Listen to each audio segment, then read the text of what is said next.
Nous sommes ici sur l'esplanade devant la mosquée du professeur sallam. On va dire quelques petits mots pour présenter la mosquée du professeur sallam. Donc vous avez la partie qui est apparente, donc la partie originelle, la mosquée originelle du professeur sallam, jusqu'au coin.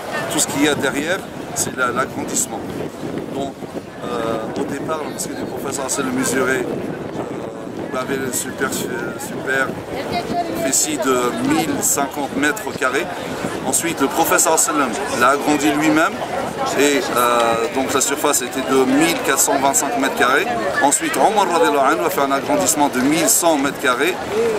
Othman ensuite a fait un agrandissement de 496 mètres carrés et ainsi de suite. Donc chaque calife sultan donc, a agrandi cette mosquée et de nos jours, elle est de 82 000 mètres carrés.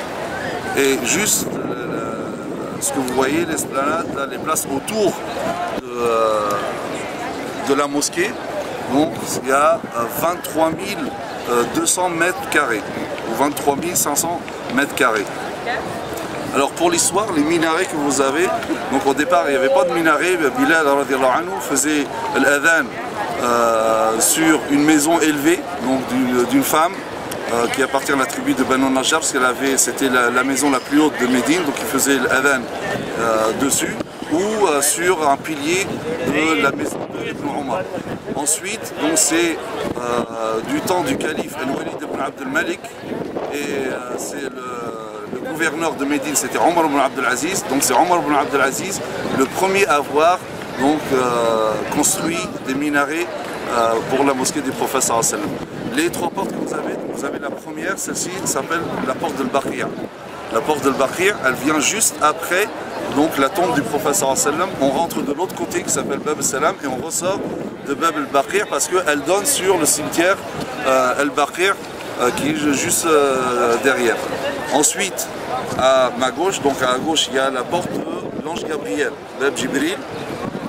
Donc ça s'appelle donc Bab Jibril parce qu'on dit que c'est là que l'ange Gabriel est venu rencontrer le professeur sallam et a informé le professeur sallam de la trahison de Banu Qurayza pendant la bataille des coalisés. Et encore à gauche, il y a la porte appelée Bab An-Nisa. Donc voilà pour ce côté de la mosquée. On fera une autre vidéo pour présenter l'autre côté de la mosquée, Inch'Allah Ta'ala. Subhanakallahu bihamdik. Nashhadu an la ilaha illa ant, nastaghfiruka wa natubu ilayk. Wa sallallahu ala sayyidina Muhammad wa ala alihi wa sahbihi wa sallam taslima. Wassalamu alaykum wa rahmatullahi wa barakatuh.